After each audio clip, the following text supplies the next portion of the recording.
The moment my phone buzzes on the conference table in Chicago, I already have 15 browser tabs open, 3 cold cups of coffee lined up like soldiers, and a pitch deck that could change everything for the company I spent 6 years building from nothing. My husband's name flashes across the screen and I let it go to voicemail. We'd argued that morning before my flight, the same argument we'd been having for months, slow and grinding like gears without oil. Then my mother-in-law calls. I never answer her calls during work hours, a rule I'd quietly enforced after 2 years of learning that her emergencies rarely qualified as emergencies. But something made me pick up some quiet instinct I've spent a lifetime learning to ignore. Sophie. Her voice is broken, ragged at the edges. It's your father. He collapsed at the grocery store. They think it's his heart. The pitch deck closes itself.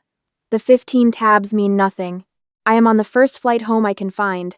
I run through O'Hare with my laptop bag cutting into my shoulder and my heels clicking too loud against the tile.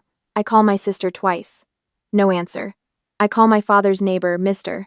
Patterson, who has lived next door for 30 years and still leaves vegetables on the porch every Sunday. He answers on the second ring, confused by the hour. Your father? He says. I just saw him this afternoon. He was mowing the lawn, Sophie. He looked perfectly fine to me. I stop walking. A woman in a red coat nearly walks into me.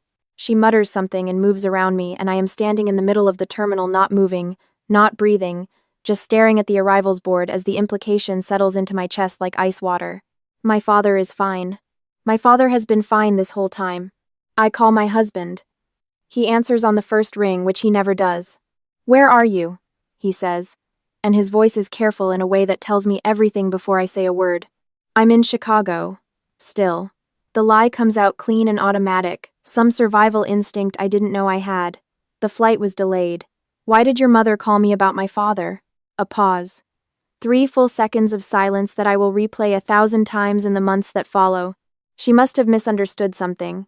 You know how she gets confused sometimes. I look out at the planes lined up on the tarmac, their wing lights blinking slow and patient in the dark. Right, I say. I'll try to get the next flight. I hang up and I do not get on a plane. Instead, I find an airport hotel 3 terminals over, a place with thin walls and a broken ice machine, and I sit on the edge of a bed that smells like other people's tired, and I start to think. My company, Meridian Creative, began as a freelance operation out of my apartment when I was 24.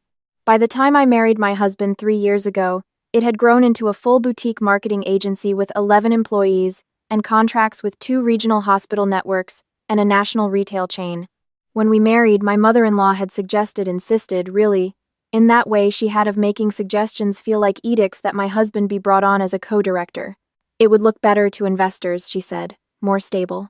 A family operation. I had agreed because I was 28 and in love, and I believed that marriage meant becoming one unit, one direction, one trust. That was my first mistake. I open my laptop and log into our company's financial portal. The login screen loads. My password fails. I type it again, careful and deliberate. Fails again. I sit back and look at the ceiling and feel the particular nausea that comes not from surprise but from confirmation. I know what I'm going to find. I know it the way you know a bruise before you press it. I call my best friend. She passed the bar 3 years ago and specializes in contract law. She is also the only person I trust completely, which is a short list I've been quietly building for years without fully understanding why. She answers half asleep and is fully awake within 30 seconds. I need you to look at something, I say. Tell me. I describe what I know. The fake emergency. The failed login. The careful voice my husband used when he answered too quickly. She listens without interrupting, which is one of the things I love most about her. Sophie, she says when I finish, do you still have the original operating agreement? The one from before the marriage? I do. I have a copy saved on a personal cloud account that I created before we got married, back when I was still the kind of person who kept her own records, back before I let myself believe I didn't need to. Pull it up right now, she says, and don't go home yet. Don't let them know you're suspicious. The operating agreement opens and I scroll through it slowly, line by line, the way you read something when you already suspect it's been altered. My ownership is listed at 80%. My husband's at 20%. An amendment dated 11 days ago, 11 days, while I was traveling for back-to-back client meetings, shows a reallocation. 60% of my shares transferred to a holding company I've never heard of, registered, according to the filing date 2 weeks before that. They had been planning this for at least a month. I sit in that thin-walled hotel room until 2 in the morning with my laptop open and a legal pad filling up with dates and numbers and questions. My best friend stays on the phone with me, taking notes in her own apartment across the city. At some point, I realize I am no longer shaking. The shock has burned through itself, and what's left underneath is something quieter and more useful. My father's bookkeeper calls me the next morning. She has worked for his small landscaping business for 12 years and once caught a vendor overcharging by $400 across 18 months of invoices. She notices things. "I wasn't going to say anything," she says, "but I saw your husband's car parked outside your business attorney's office on Tuesday, and then again Thursday. I thought maybe you knew." I thank her. I do not tell her that I did not know. What I find over the next 4 days rewrites everything I thought I understood about my own life. The holding company the shares were transferred to lists my mother-in-law as its registered agent. The company attorney, the one my husband had been visiting, had prepared amendment paperwork bearing what appeared to be my signature on a document I had never seen. I had been in Miami for a client presentation on the date it was supposedly signed. My boarding pass and hotel receipt confirm it. There is more. A vendor contract renegotiated without my knowledge, the savings redirected to an account I didn't recognize. A lease renewal on our office space signed under my husband's name alone, with terms that locked the company into a clause allowing transfer of assets during ownership disputes. A board resolution, supposedly unanimous, that had been filed without a meeting ever taking place. My best friend reviews everything over 2 nights at her kitchen table, building a case file while I sit across from her making tea I forget to drink. "They were going to push you out as managing director," she says on the second night. "Once the share transfer was finalized, they'd have majority control. You'd have been a minority stakeholder in your own company." I think about the 6 years. The freelance work I did at 2 in the morning. The first client meeting where I sat in a borrowed blazer with a portfolio I'd printed at FedEx because I couldn't afford a printer. The employees I'd hired and trained, the ones who sent me photos of their kids, and remembered my birthday and trusted me with their mortgages every month. "What do?" I ask. She slides a folder across the table. "We do what they didn't expect. We document everything first, then we move." I return home on a Thursday evening, 2 days earlier than scheduled. I tell my husband I managed to rebook. I hug him at the door and feel him relax, which tells me he believed the forgery would hold. I smile at my mother-in-law over dinner and ask her about her garden and pretend not to notice how she watches me sideways across the table, measuring, calculating. That night, I lie in the dark beside my husband and stare at the ceiling and remind myself that patience is not the same as weakness. The access to his home office comes 3 days later when my mother-in-law takes him to a family obligation 2 hours away. I move through his desk with quiet efficiency, photographing every document that shouldn't exist: the draft proposals, the communication between him and the company attorney, the printed email chain discussing the timeline of the share transfer. There is a folder labeled simply with my name, inside which is a printed summary of my client relationships and what the business generates annually from each one. It had been prepared for someone else to read. I photograph all of it. I back it up in 3 places. On the way out, I stop in the kitchen and look around at the house I had chosen, the curtains I picked out, the coffee maker we bought on sale together. The life I had built, which it turned out had been built on ground that was already shifting beneath me. I close the door quietly behind me. My best friend files an emergency motion to freeze the share transfer the following morning. The company attorney who prepared the fraudulent documents receives notice that his signature on a forged authorization is under formal review. 2 board members, women I have known for 4 years, people who had mentored me through the early days, are contacted directly with the documentation. One of them calls me within an hour. "Sophie," she says, "I never agreed to that resolution. I never attended that meeting. We need to talk." She is the first. The second calls an hour after that. My husband tries to reach me 6 times the afternoon the motion is filed. My mother-in-law leaves a voicemail that begins with concern and ends with something that sounds more like warning. I listen to it once and then I let my best friend listen to it and she adds it to the file. The morning of the emergency board session, I arrive at our office building before anyone else. I stand in the lobby for a moment, looking at the company name on the glass directory. 6 years. 11 employees. A business I had imagined into existence in a 1-bedroom apartment with a second-hand desk and a stubborn refusal to accept that I wasn't capable. The conference room fills slowly. The 2 board members who never attended the fraudulent meeting sit to my left. My best friend sits beside me, a legal document case open on the table. My father's bookkeeper, who volunteered to attend as a supporting witness, sits quietly near the door. My husband and my mother-in-law arrive together. When my husband sees the conference room set up the full board, my best friend, the document case, he stops in the doorway.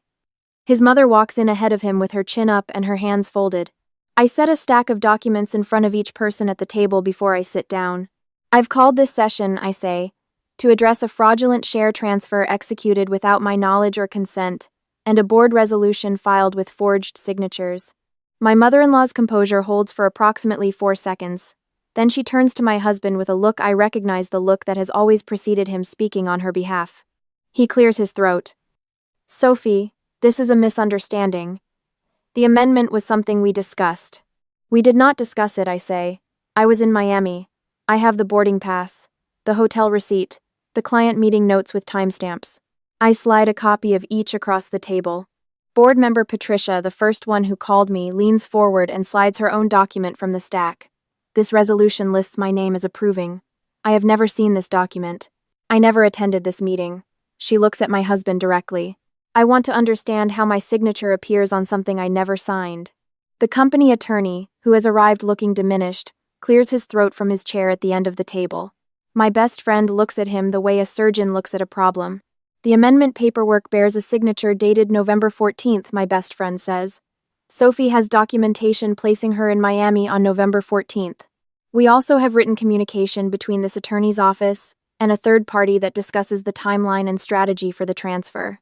I'm prepared to submit all of this to the State Bar for review if this session does not produce a formal resolution. My mother-in-law stands. This is a family matter. Whatever disagreements Sophie and my son have about the business. This is a legal matter, Patricia says, and something in her voice closes the conversation. The vote takes 11 minutes.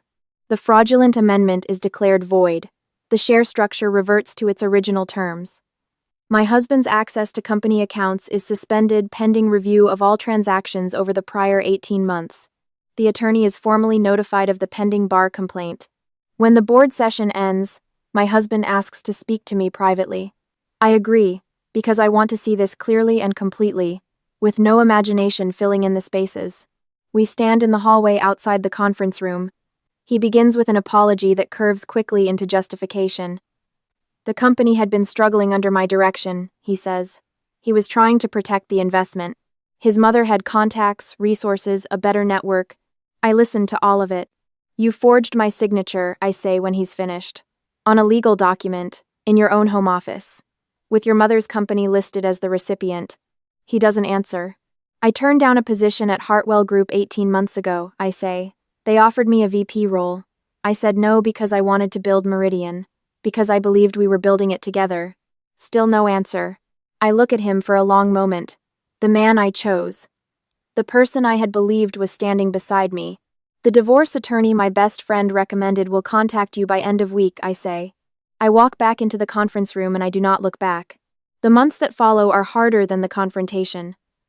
Harder, and quieter, and more real. There are nights I sit in my apartment, a new apartment, smaller than the house, full of secondhand furniture and borrowed lamps, and the anger is gone, and what's left is just the shape of a life I had believed in that turned out to have been built on a story I was telling myself. On those nights I make tea and I sit by the window and I let myself feel it, all of it, without trying to skip ahead to the part where I'm okay. But the days are different. The days belong to Meridian. I bring the 11 employees together in the main conference room 1 week after the board session and I tell them what happened. Not everything, not the private grief, but enough. The attempted takeover. The forged documents. The fact that it is over now and nothing about their positions is changing and I am not going anywhere. A woman who runs our social media account starts crying. She apologizes for it. I tell her not to. I implement profit sharing for every employee who has been with the company for more than a year. It costs me something in the short term and it earns me everything in the long term, not in money but in the kind of loyalty that doesn't require surveillance to maintain. I promote my operations manager, a woman who has been quietly holding the company's infrastructure together for 4 years, while receiving 40% of what her role was worth, to chief operating officer. Her first project is an internal review of every vendor contract and every internal policy. She approaches it with the focus of someone who has been waiting to be handed real authority and intends to use it correctly. The investigation into the financial transactions surfaces more than I expected. Vendor payments rerouted over 11 months. Reimbursement claims for expenses that were personal, not business. A total of $240,000 in diversions, methodical and incremental enough that each individual transaction looked unremarkable. My mother-in-law's holding company is dissolved during the divorce proceedings. The forensic accountant my best friend recommends produces a report that becomes the foundation for a civil suit. My former husband settles before trial. The terms are not public, but the outcome is simple. Meridian Creative is mine, entirely and unambiguously, and the chapter that tried to rewrite that is closed. 1 year later, I am standing in the same conference room where the board voted to restore my shares, but everything about it looks different. The table has been replaced, same dimensions, warmer wood. The board has 2 new members, both women, one of whom runs a nonprofit serving first-generation business owners and whose perspective has changed the way I make decisions. Our revenue has grown 31% in 12 months. We added 4 new clients in the second half of the year, 2 of which came directly from referrals by Patricia, who has become something more than a board member and less than a mentor. A person I call when I need someone who will tell me the truth. A regional business publication runs a story. The headline is more dramatic than I would have chosen myself, but the photograph is one I like me, at my actual desk, mid-conversation with my COO, both of us leaning over something on a laptop. Neither of us looking at the camera, neither of us performing for it. The Employee Scholarship Fund I established for the children of our staff, covering professional certifications and trade programs and community college credits, supports 7 people in its first year. I name it for my father's bookkeeper, who noticed a parked car and made a phone call and changed the direction of everything. She cries when I tell her. She apologizes for it. I tell her not to. On a Tuesday afternoon in late autumn, my best friend and I are sitting at her kitchen table, the same table where we built the case file, though she has repainted the kitchen since then, and she slides an envelope across to me. Inside is a card, handwritten. The handwriting is my former husband's, neater than usual, like he worked on it. He writes that he is sorry. Not a qualified apology, not the kind that contains a justification folded inside it. Just an acknowledgement that he understood what he had done and that there was no version of events in which it was acceptable. He is working, he writes, at his mother's landscaping company. Now the irony of that detail lands so quietly that I almost miss it, and he has been going to therapy. He doesn't ask for anything. He doesn't ask me to respond. I hold the card for a long time. I don't know yet what I will do with it. I don't know whether there is a version of forgiveness that doesn't require proximity, a kind of release that lives in me rather than in a conversation I choose to have with him. Maybe there is. Maybe it takes longer to find than a year. I put the card in the envelope and the envelope in my bag. My best friend pours more tea without being asked. "How are you?" she says. Not the social version of the question, the real one. I think about the thin-walled hotel room and the legal pad and the flight I didn't take. I think about sitting in the dark beside someone I trusted and understanding, in the silence of a room I thought was mine, that I had been alone for longer than I knew. And then I think about the conference room with the warmer wood table, the woman who cried when I told the staff the truth, my COO leaning over a laptop with real authority, and the look of someone who finally has room to move. 7 scholarship recipients. Patricia's direct phone number in my contacts. I'm good, I say, and I mean it in the specific way that doesn't require a qualification. Outside the window, the leaves are coming down in 1s and 2s, unhurried, letting go of something they've been holding all season without drama. I watch them for a moment. Then I pick up my tea and I get back to work. There's a question I keep turning over, even now. When the people who were supposed to be your foundation turn out to have been building something else entirely, when the betrayal doesn't come from an enemy but from the inside of your own home, do you close yourself off to protect what's left? Or do you find, somewhere in the aftermath, that you are more than what they tried to take? I don't have a single answer to that yet, but I'm curious what you think.